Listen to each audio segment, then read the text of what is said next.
नमस्कार दोस्तों, आज हम डिस्कस करने वाले हैं लास्ट वीक के सारे करंट अफेयर्स के इंपॉर्टेंट क्वेश्चंस। 19 अक्टूबर से लेकर 25 अक्टूबर 2020 तक के जितने भी करंट अफेयर्स के इंपॉर्टेंट क्वेश्चंस हैं वो सारे डिस्कस करेंगे और इसके साथ साथ पीडीएफ का लिंक आपको डिस्क्रिप्शन में दे दिया गया, आप पीडीएफ वहाँ से डाउनलोड कर सकते हैं। तो चलिए शुरू करते हैं। पहला क्वेश्चन देखते हैं। First question is name the Indian navy and Sri Lanka navy bilateral maritime exercise which was concluded off Trincomalee Sri Lanka from 19 October से 21 अक्टूबर। आपको नाम बताना है उस एक्सरसाइज का जो अभी श्रीलंका नेवी और इंडियन नेवी के बीच में हुई है 19 अक्टूबर से 21 अक्टूबर के बीच में।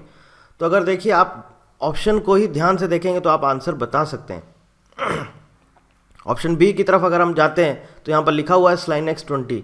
स्लाइनेक्स SL मतलब श्रीलंका, IN मतलब इंडिया और EX मतलब एक्सरसाइज। तो स्लाइनेक्स 20 ये एक्सरसाइज का नाम है। इंडियन नेवी और श्रीलंका नेवी के बीच नेवी की एक्सरसाइज होती है और ये जो हमारा इस बार हुआ है ये इसका 8th एडिशन था। ठीक है, तो आपको नाम याद रहेगा स्लाइनेक्स। बहुत सारे ऐसे चीज़ें होती हैं। अब इंदिरा है, IND मतलब इंडिया, RA मतलब रशिया। ठीक है, तो आप ऐसे ही बता सकते हैं। अगर दो कंट्री के बीच में पूछा जाए तो कभी कभी आपको नहीं समझ में आता है कि क्या आंसर करना है, तो आप ऑप्शन को देख के भी समझ सकते हैं कि इसका करेक्ट आंसर क्या होगा। चलते हैं क्वेश्चन नंबर 2 की तरफ। Who of the following will be the new prime minister of New Zealand. अभी न्यूजीलैंड में इलेक्शन हुए तो उसमें जीती हैं ये, और इसके पहले भी यही प्राइम मिनिस्टर थी। अब इनका ये सेकेंड टर्म होने जा रहा है। करेक्ट आंसर आपका Jacinda Ardern, option A. New Zealand की अगर बात करी जाए तो न्यूजीलैंड की कैपिटल क्या है हमारी? वेलिंगटन। ठीक है, अब पहला क्वेश्चन जो है यहाँ पर इंडियन नेवी की बात हो रही, नेवी एक्सरसाइज की, तो आपको पता होना चाहिए नेवी चीफ कौन है? Admiral Karambir Singh. Question number 3 की तरफ चलते हैं। What is India's rank in global hunger index 2020। अभी पिछले हफ्ते ये रिलीज किया गया है, इसमें बताना आपका इंडिया की कौन सी रैंक है। तो इंडिया की रैंक इस बार 2020 में आई है 94। करेक्ट ऑप्शन है डी 94। अब ये क्या है ग्लोबल हंगर इंडेक्स? कभी कभी आपसे ये भी पूछ लिया जाता है कि ये रिपोर्ट कौन पब्लिश करता है, कौन सा ऑर्गेनाइजेशन पब्लिश करता है।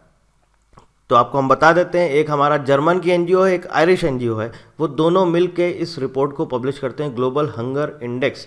ये क्या करता है, हमारे करीब करीब 132 कंट्रीज़ में सारा डेटा कलेक्ट किया जाता है और वहाँ से जो हंगर से रिलेटेड जो भी डेटा इनके पास होता है उसके बेसिस पे रिपोर्ट तैयार करते हैं कि कौन सा देश कितना आगे है और कितना पीछे है, मतलब कि भुखमरी कहाँ पर सबसे ज़्यादा है, कहाँ पर कम है। तो 94 नंबर पर हमारा देश आता है इंडिया, जो कि एक बहुत ख़राब पोजीशन है। तो देखिए जर्मनी की जो हमारी उसका नाम है वेल्ट हंगर लाइफ, ये जर्मनी की NGO है। और दूसरा हमारा कंसर्न वर्ल्ड वाइड, ये आयरिश NGO है और ये जर्मन NGO है। ये दोनों मिलके इस रिपोर्ट को पब्लिश करते हैं, ग्लोबल हंगर इंडेक्स। ठीक है, क्वेश्चन नंबर 4 की तरफ चलते हैं। Name the Pakistan fast bowler who announce retirement from all forms of cricket. आपको नाम बताना है उस पाकिस्तान के फास्ट बॉलर का जिसने अभी रिसेंटली रिटायरमेंट लिया है। करेक्ट आंसर है ऑप्शन सी, उमर गुल। पाकिस्तान की बात करी जाए तो आपको सबको पता होगा प्राइम मिनिस्टर कौन है? इमरान खान। कैपिटल कौन है? पाकिस्तान की कैपिटल क्या है? इस्लामाबाद। ठीक है, चलते हैं क्वेश्चन नंबर 5 की तरफ। विच of the following state has launched mission शक्ति। एक इंपॉर्टेंट क्वेश्चन है ये। किस स्टेट ने ये लॉन्च किया है? मिशन का नाम है मिशन शक्ति। नवरात्र के पहले दिन लॉन्च किया गया था। उत्तर प्रदेश ने लॉन्च किया है, यूपी के chief minister mister Yogi Adityanath ने लॉन्च किया है। अब इसमें है क्या? इसमें बोला गया है कि हमारे उत्तर प्रदेश में जितने भी पुलिस स्टेशन हैं, 1535 पुलिस स्टेशन में एक वुमेन सेल बनाया जाएगा, जहाँ पर वुमेन से रिलेटेड जो उनकी शिकायत होंगी, महिलाओं से संबंधित जो भी शिकायतें होंगी उनका समाधान किया जाएगा। तो इसके लिए मिशन शक्ति लॉन्च किया गया है और अभी इनिशियल फेज में 180 डेज के लिए लॉन्च किया गया है। ठीक है, करेक्ट आंसर है option A, UP. Question number 6। Who of the following appointed as the chairman of Indian Banks Association. पहले तो ये समझिए कि क्या है इंडियन बैंक्स एसोसिएशन, IBA। ये आपका 26 सितंबर 1946 को बनाया। एक तरह से ये समझिए कि आपका गवर्निंग बॉडी है, जितने भी बैंक्स हैं, मतलब कि जितने भी हमारे बैंक हैं उनके ऊपर बैठा हुआ है। और ये क्या है, जब इनिशियल फेज में जब 26 सितंबर 1946 को बना था तब इसमें टोटल 22 बैंक्स थे, 22 बैंक्स। और अभी रिसेंटली आज की डेट में टोटल 237 बैंक अकेले बैंक नहीं बोल सकते हैं, बैंकिंग कंपनीज हो सकती हैं, फाइनेंशियल कंपनीज हो सकती हैं, ये सब मिला के टोटल 237 हैं आज की डेट में। तो आपको बताना है कौन इसका चेयरमैन बना। करेक्ट आंसर है ऑप्शन सी, राज किरण राय जी। ये कौन है? ये यूनियन बैंक ऑफ इंडिया के एमडी और सीईओ हैं। यूनियन बैंक ऑफ इंडिया के एमडी और सीईओ राज किरण राय जी। और एक और इम्पॉर्टेंट चीज़ यहाँ पर यह है कि जो ऑप्शन ए लिखा हुआ है दिनेश कुमार खारा, ये कौन है? आप सबको पता चल ही गया होगा अब तक, एसबीआई के चीफ बना दिए गए हैं, नए एसबीआई के चीफ हैं। ये आईबीए के डेप्यूटी चेयरमैन बनाए गए हैं। डेप्यूटी चेयरमैन अगर आपसे पूछा जाता है तो कौन है? दिनेश कुमार खारा। चेयरमैन कौन है? राज किरण राय।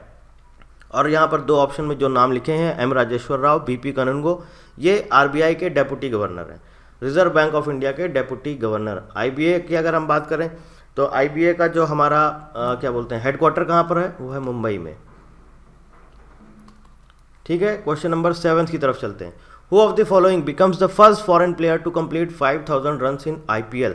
कौन पहला फॉरेन प्लेयर बना जिसने 5000 रन आईपीएल में पूरे किए? अभी तक 5 लोग, आज की डेट पे 5 लोग कंप्लीट कर चुके हैं 5000 रन। पहले नंबर पर हैं विराट कोहली, 5777 रन, 5777, ये आज की डेट का है, 5777 रन। दूसरे नंबर पर आते हैं सुरेश रैना, 5368 रन। तीसरे नंबर पर आते हैं रोहित शर्मा, 5158 रन। और चौथे नंबर पर आते हैं जो कि फॉरेन प्लेयर हैं जिनका नाम है डेविड वार्नर। ऑप्शन डी यहाँ पर करेक्ट आंसर है, डेविड वार्नर, जिनके अभी तक 5076 रन हैं, डेविड वार्नर। और इस लिस्ट में अब एक और नाम जुड़ गया है, वो है शिखर धवन, इनके हो गए हैं 5050 रन्स। तो ये 5 प्लेयर हैं अभी तक जिन्होंने 5000 रन बनाए हैं आईपीएल में। तो फॉरेन प्लेयर कौन है? वो है डेविड वार्नर। ठीक है, और पहले नंबर पर है Virat Kohli. Question number 8, name the author of the book title the battle of belonging on nationalism comma patriotism? किसने इस बुक को लिखा? इस बुक का ऑथर का नाम आपको बताना है। करेक्ट आंसर है ऑप्शन ए, शशि थरूर। इनके बारे में पता ही होगा, केरला की जो हमारी राजधानी है, कैपिटल है तिरुवनंतपुरम, वहाँ से एमपी हैं, मेंबर ऑफ पार्लियामेंट। किस पार्टी से हैं? कांग्रेस से। ठीक है, चलते हैं क्वेश्चन नंबर 9 की तरफ। Name the Indian American girl who won the 3M young scientist challenge? ये एक इंपॉर्टेंट क्वेश्चन है। इंडियन अमेरिकन, इंडियन ओरिजिन कहीं भी आ जाए आप ये समझिए वो बहुत इंपॉर्टेंट क्वेश्चन हो जाता है।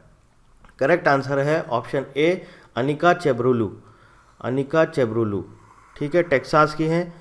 और ये जो है, जो अवार्ड दिया जाता है जिसका नाम है इसका 3M यंग साइंटिस्ट चैलेंज, इसमें आपका जो प्राइज मनी है वो है $25,000। तो इन्होंने कोरोना वायरस के रोकथाम के लिए एक खोज करी थी कि कैसे, एक रिसर्च करी थी कि कैसे, किस तरह से हम उसका क्या बोलते हैं, उसके क्योर के लिए एक डिस्कवरी करी थी। उसके लिए इन्हें ये अवार्ड दिया गया है 3M यंग साइंटिस्ट चैलेंज। और $25,000 कैश प्राइज मिलता है इसमें। अनिका चेब्रुलू, नाम याद रखिएगा, Anika Chebrolu. Question number 10, Ohood Abdulla Almaki has created the world's largest coffee painting? Coffee से इन्होंने पेंटिंग बनाई है, गिनीज वर्ल्ड रिकॉर्ड में नाम हो गया। आपको बताना है किस देश की हैं ये। She belongs to which nation? Correct answer है ऑप्शन बी, सऊदी अरेबिया। नाम भी याद रखिएगा, ओहुद अब्दुल्ला अलमाकी। दुनिया की सबसे बड़ी पेंटिंग बनाई है, कॉफ़ी से पेंटिंग बनाई है। ठीक है, और करीब करीब 2200 स्क्वायर फीट के एरिया में बनाई है। एग्जैक्ट फिगर मुझे नहीं याद है, लेकिन अप्रॉक्सीमेट मैं आपको बता दे रहा हूँ, करीब करीब 2200 स्क्वायर फीट के एरिया में इन्होंने पूरी पेंटिंग बनाई है, सऊदी अरेबिया की है। Question number 11, when is world statistics day observed every year? तो देखिए, पहली चीज़ तो ये समझिए, ये हर साल तो नहीं मनाया जाता है, हर 5 साल में मनाया जाता है। ठीक है, हर 5 साल में मनाया जाता है। पहला एडिशन मनाया गया था 2010 में, इसके बाद 2015, और जो तीसरा एडिशन है वो मनाया गया है 2020 में। कब मनाया जाता है? करेक्ट आंसर है ऑप्शन डी, 20 अक्टूबर। तो पहली बार मनाया गया है 20 अक्टूबर 2010 को। ठीक है, अगर इसके लिए इंपॉर्टेंट चीज़ ये है, आप इसकी थीम याद रख लीजिए। तो थीम है connecting the world with data we can trust. Connecting the world with data we can trust. ठीक है, क्वेश्चन नंबर 12 की तरफ चलते हैं। Who of the following won the Denmark Open 2020 men's singles title. इसके ऊपर मैं ऑलरेडी वीडियो बना चुका हूँ, लिंक डिस्क्रिप्शन में दिया गया, आप वो वीडियो देख सकते हैं। इसके साथ साथ पीडीएफ भी अवेलेबल है, आप पीडीएफ भी डाउनलोड कर सकते हैं। करेक्ट आंसर है ऑप्शन बी, एंडर्स एंटोनसन। ठीक है, एंडर्स एंटोनसन 2019 का जीता था किंटो मोमोटा ने। चलिए चलते हैं question number 13। Who of the following won the Denmark Open 2020 women singles title. अब वुमेन सिंगल्स टाइटल किसने जीता है? वुमेन सिंगल्स टाइटल जीता है यूकी फुकुशिमा, और 2019 में जीता था नोजोमी ओकुहारा ने।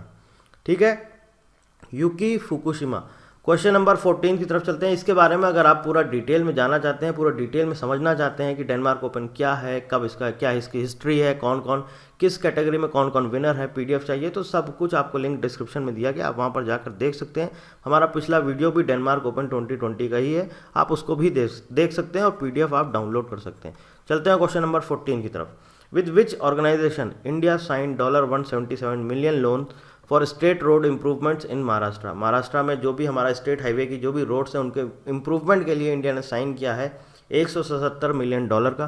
किस ऑर्गेनाइजेशन के साथ साइन किया है? तो करेक्ट आंसर है option B, Asian Development Bank यानी एडीबी। और आप सबको पता होगा कहाँ पर है ये? फिलीपींस।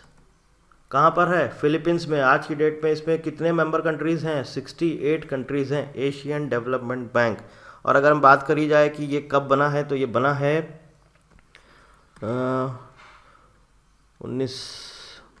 19 दिसंबर 1966 में। ठीक है, चलते हैं क्वेश्चन नंबर 15 की तरफ। अच्छा, एक और चीज़ है यहाँ पर, जो एशियन डेवलपमेंट बैंक है इसका चीफ कौन है या इसके प्रेसिडेंट कौन है, तो वो भी आप लिख लीजिए, मैं आपको बता दे रहा हूँ। मटासुगा आसाकावा, ये इसके चीफ हैं, एडीबी के प्रेसिडेंट हैं। Question number 15। Who of the following becomes the first player to play 200 matches in the IPL. अभी तक किसी ने नहीं खेला है, कौन ऐसा प्लेयर जिसने 200 मैच खेले आईपीएल में? करेक्ट आंसर है option D, MS Dhoni. Chennai super Kings के कैप्टन हैं। 15 अगस्त 2020 को इंटरनेशनल क्रिकेट से आईपीएल को छोड़ के बाकी सभी फॉर्मेट से रिटायरमेंट ले चुके हैं। Question number 16। India successfully test fires stand off anti tank missile off Orissa coast. Missile का नाम है stand off anti tank missile. ठीक है, अभी आपको पता होगा रिसेंटली पिछले अगर 15-20 दिन या 1 महीने की बात करी जाए तो डीआरडीओ ने बहुत सारे क्या बोलते हैं आपकी मिसाइल्स का टेस्ट किया है। और ये पूछा गया हमसे which organisation developed this missile. किसने बनाया है? DRDO, Defence Research and Development Organisation, DRDO ने बनाया है। तो अभी आपको पता होगा, अगर आप न्यूज़ पढ़ते होंगे या सुनते होंगे, ब्रह्मोस का किया गया है, शौर्य मिसाइल का किया गया है, इसके अलावा नाग का किया गया है, ये अभी 1-2 दिन पहले किया गया है, सैंड का किया गया है, और कोई बची, और एक रुद्रम। ये सब आप नाम याद रखिएगा। रिसेंटली अभी इन सब का सफलतापूर्वक परीक्षण किया जा चुका है, और ये सभी की सभी मिसाइल किसने बनाई है? डीआरडीओ ने, Defence Research and Development Organisation, DRDO. इसके चीफ कौन है? जी सतीश रेड्डी। इसका हेडक्वार्टर कहाँ पर है डीआरडीओ का? न्यू दिल्ली में, मिनिस्ट्री ऑफ डिफेंस के अंडर में आता है। ठीक है, question number 17। Nitin Gadkari laid the foundation stone of India's first multi modal logistic park where it is located. India का पहला मल्टी मॉडल लॉजिस्टिक पार्क का इन्होंने नींव रखी थी, तो हमको बताना है कि ये कहाँ पर है, किस जगह उन्होंने इसका वर्चुअली इनॉग्रेशन किया था। फाउंडेशन स्टोन का जो उन्होंने रखा था वो वर्चुअली किया गया था, वर्चुअली प्रोग्राम हुआ था। तो हमें ये बताना ये कहाँ पर है। तो जिस जगह का नाम है उस जगह का नाम है जोगी घोपा। ठीक है, और ये कहाँ पर है? असम में। और इसमें जो टोटल रुपीस खर्च किए जाएंगे 693.97 करोड़ रुपए का ये प्रोजेक्ट है। ठीक है, एक पार्क है हमारा, इसमें आपका पूरा बेहतर कनेक्टिविटी मिलेगी, हर तरह की कनेक्टिविटी, रोड की कनेक्टिविटी होगी, और इसके साथ साथ जो आपका नेटवर्किंग या टेक्नोलॉजी की पूरी कनेक्टिविटी होगी। पूरा एक तरह से इंफ्रास्ट्रक्चर डेवलप किया जाएगा, पूरे हर तरह की कनेक्टिविटी मिलेगी। इसलिए कहाँ पर इसका फाउंडेशन स्टोन रखा गया है, उसका नींव रखी गई है जोगी घोपा असम में। ठीक है, याद रखिएगा क्योंकि इंडिया का पहला मल्टी मॉडल लॉजिस्टिक पार्क है, एक इंपॉर्टेंट क्वेश्चन है। अगला क्वेश्चन आता है, when is national police commemoration day observed every year in India. Correct answer है ऑप्शन ए 21 अक्टूबर। अब ऐसा क्यों मनाया जाता है ये 21 अक्टूबर को? 21 अक्टूबर 1959 को चाइनीज़ आर्मी ने, चाइना की सेना ने भारत की सेना पर हमला किया था और उसमें कई सारे पुलिस वाले शहीद हुए थे। इसलिए उनकी याद में 21 अक्टूबर को हर साल ये दिवस मनाया जाता है। ठीक है, और आपको पता होगा प्राइम मिनिस्टर नरेंद्र मोदी ने भी 1 या 2 साल पहले 2018 या 2019 में एक नेशनल पुलिस म्यूजियम का भी उद्घाटन किया था। तो आपको ये भी याद रखना है कि इंपॉर्टेंट क्वेश्चन है नेशनल। और ये क्यों बनाया गया है पुलिस म्यूजियम? ये भी सिर्फ और सिर्फ इसी के लिए, इनकी याद में बनाया गया है नेशनल पुलिस म्यूजियम। कहाँ पर है ये? न्यू दिल्ली में। ठीक है। Question number 19, who of the following launches India's first ever high quality khadi fabric footwear designed bye KVIC? किसने उद्घाटन किया है? ठीक है, आपको ये बताना उद्घाटन किया है, किसने लॉन्च किया है। KVIC क्या है? Khadi village and industries commission. पहले तो इसके बारे में समझ लीजिए। KVIC का हेडक्वार्टर है हमारा नई दिल्ली में और इसके जो चीफ हैं वो हैं विनय कुमार सक्सेना। ठीक है, किसने किया है भैया लॉन्च? तो किया है correct answer option A Nitin Gadkari ने। खादी के शूज़ बनाए गए हैं, फुटवियर जो बनाए गए हैं वो बनाए गए हैं खादी के। किसने बनाया है? KVIC ने। उद्घाटन किसने किया था? नितिन गडकरी ने। यह लॉन्च किया था प्रोडक्ट्स को। Question number 20, who of the following becomes the first bowler to bowl 2 maiden overs in IPL match? अभी तक IPL में ये कभी भी नहीं हुआ था, इस बार IPL में ये रिकॉर्ड बना है। एक तरह से बोला जाए तो IPL की हिस्ट्री में पहली बार हुआ है। कौन सा ऐसा पहला बॉलर है जिसने 2 मेडन ओवर फेंके हैं? करेक्ट आंसर आपका ऑप्शन बी मोहम्मद सिराज। कौन सी टीम के हैं? RCB, royal Challengers of Bengaluru, जिसके कैप्टन है विराट कोहली। नाम याद रखना है मोहम्मद सिराज। ठीक है। Question number 21, which of the following film won the best film award at the Indian international film festival of Boston? किस फिल्म को बेस्ट फिल्म का अवार्ड मिला है India international film festival of Boston में? करेक्ट आंसर है option B Kanthi. Malayalam film है ये, मलयालम फिल्म है Kanthi. Question number 22, when is world polio day observed every year? World polio day कब मनाया जाता है? जिस दिन वर्ल्ड पोलियो डे मनाया जाता है उसी दिन UN डे भी मनाया जाता है, United Nations day. Correct answer है आपका ऑप्शन सी 24 अक्टूबर। 24 अक्टूबर को वर्ल्ड पोलियो डे भी मनाया जाता है और 24 अक्टूबर को यूनाइटेड नेशंस डे भी मनाया जाता है, जो कि हमारा अगला क्वेश्चन है। When is United Nations day observed every year? 24 अक्टूबर को ही क्यों मनाया जाता है? क्योंकि भैया इसी दिन यूनाइटेड नेशंस बना है। 24 अक्टूबर 1945। 24 अक्टूबर 1945 को हमारा यूनाइटेड नेशंस बना है। यूनाइटेड नेशंस की बात करी जाए तो ये कहाँ पर है? इसका हेडक्वार्टर कहाँ पर है? न्यूयॉर्क में। और एंटोनियो गुटेरेस ये इसके सेक्रेटरी जनरल हैं यूनाइटेड नेशंस के। तो कब मनाया जाता है? 24 अक्टूबर को। ठीक है। Question number 24, Jammu and Kashmir government introduced certain substitutes in 226(2) article of Jammu and Kashmir Civil Services Regulations. As per the notification, now the government can retire public servant at the age of, किस as per अब retire किया जा सकता है public servant को? Correct answer है option C 48 years या फिर 22 साल की आपने सेवा की हो। ठीक है, 48 years. Question number 25, which country gets chairmanship of the Governing Body of International Labour Organisation? ये एक इम्पॉर्टेंट क्वेश्चन है। रिसेंटली अभी किसी एक देश को इसका चेयरमैन बनाया गया है। बहुत बहुत बहुत इंपॉर्टेंट, मोस्ट इंपॉर्टेंट। तो किस देश को इसकी चेयरमैनशिप मिली है? करेक्ट आंसर है ऑप्शन ए इंडिया। अब इसको कौन रिप्रेजेंट करेगा? ये तो एक कंट्री को मिला है कि हाँ एक इंडिया का चेयरमैन बनाया गया है इसकी गवर्निंग बॉडी का, लेकिन कोई इंडिया वहाँ पर जाके कौन रिप्रेजेंट करेगा? कोई देश, किसी देश को कोई ना कोई एक पर्टिकुलर पर्सन ही तो रिप्रेजेंट करता है ना। तो कौन रिप्रेजेंट करेगा? उनका नाम है अपूर्वा चंद्रा। ये कौन है भैया?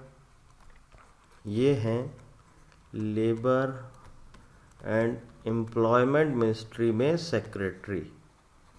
एम्प्लॉयमेंट मिनिस्ट्री में सेक्रेटरी हैं। तो ये बोला जाए Apurva Chandra appointed as the chairman of the Governing Body of International Labour Organisation. अब इंटरनेशनल लेबर ऑर्गेनाइजेशन की बात हो रही ILO, तो आप सबको पता होना चाहिए कि ILO का हेडक्वार्टर कहाँ पर है, जेनेवा, स्विट्ज़रलैंड। स्विट्ज़रलैंड। कब बना है ILO? 11 अप्रैल 1919। 11 अप्रैल 1919। ये याद रखिएगा, ये क्वेश्चन बहुत इंपॉर्टेंट है, मैं आपको बार बार बोल रहा हूँ, मोस्ट इंपॉर्टेंट क्वेश्चन है, ज़रूर पूछा जाएगा ये। कौन सा देश बना है जिसको चेयरमैनशिप मिली है इंटरनेशनल लेबर ऑर्गेनाइजेशन की? इंडिया। और कौन रिप्रेजेंट करेगा? अपूर्वा चंद्रा। ठीक है, IAS है 1986 बैच के। 11 अप्रैल 1919 को ILO बना है, 11 अप्रैल 1919। अब ILO यानी कि इंटरनेशनल लेबर ऑर्गेनाइजेशन की चीफ की अगर बात कर ली जाए तो उनका नाम है गाय राइडर। ठीक है, question number 26। India successfully carried out the final trial of DRDO developed anti tank guided missile Nag with warhead. Where is the headquarter of DRDO? Already मैं आपको पहले बता चुका हूँ, न्यू दिल्ली में। तो आपको याद रखना है कौन कौन सी मिसाइल डेवलप करी, ये तो आपको याद रखना ही है। इसके अलावा ये भी याद रखना है कि कौन कौन सी मिसाइल किसके लिए डेवलप करी। मिसाइल बनाई जाती है तो किसी न किसी जो आर्म फोर्सेस हमारी नेवी के लिए बनाई जाती है, या फिर एयर फोर्स के लिए बनाई जाती है, आर्मी के लिए बनाई जाती है। तो ये सब सारी चीज़ें आपको पढ़नी है। कौन कौन सी मिसाइल है मैं ऑलरेडी आपको नाम बता चुका हूँ पहले ही। DRDO का हेडक्वार्टर कहाँ पर है? न्यू दिल्ली में। ठीक है, तो ये थे हमारे सारे इस वीक के करंट अफेयर्स के इंपॉर्टेंट क्वेश्चंस। अगर लगता है कि कुछ एक दो क्वेश्चन इंपॉर्टेंट मिस हो गए हो तो आप हमें बताइए। और इसके साथ साथ वेबसाइट पर अवेलेबल है सारे क्वेश्चन, आप वहाँ पर जाके क्विज अटेम्प्ट कर सकते हैं। PDF का लिंक मैंने आपको डिस्क्रिप्शन में दे दिया है, आप PDF वहाँ से डाउनलोड कर सकते हैं। तो मिलते हैं नेक्स्ट वीक में और आगे के हमारे इंपॉर्टेंट क्वेश्चंस के साथ। बाकी जो बीच बीच में इंपॉर्टेंट टॉपिक मिलते रहेंगे उस पर मैं वीडियोस अपलोड करता रहूँगा। और फिर जब आपका एग्ज़ाम थोड़ा सा नज़दीक आएगा, क्योंकि आप लोग मोस्टली, मुझे पता है, जब एग्ज़ाम पास आता है सर पे, खोपड़ी पे आता है, तभी आप पढ़ते हैं। तो जब एग्ज़ाम आपका पास आएगा तब हम और तेज़ी से आपको प्रिपरेशन कराएंगे। और जो इंपॉर्टेंट टॉपिक्स बचते हैं 2020 के करंट अफेयर्स के, वो सारे हम आपको उसी टाइम पर रिवाइज़ कराएंगे। क्योंकि अभी रिवीजन कराने का कोई मतलब नहीं है। अभी रिवीजन कराएंगे, अभी आप नहीं पढ़ेंगे, मुझे पता है। रिवीजन कराएंगे हम आपको जब आपका एग्ज़ाम होगा उसके पहले ही। ठीक है, तो ये जो भी हमारा लास्ट के 3 महीने का, जो भी हमारा 4 महीने का करंट अफेयर्स होगा, इसका पूरा हम रिवीजन कराएंगे आपको एग्ज़ाम के 10 दिन 15 दिन पहले। ऐसा नहीं कि एग्ज़ाम के 1 दिन पहले, नहीं, कम से कम 10-15 दिन पहले हम आपको पूरा रिवीजन करा देंगे। उसके बाद फिर आप अपना पढ़ते रहिएगा अपने अकॉर्डिंग। ठीक है, so thank you very much and thank you for watching.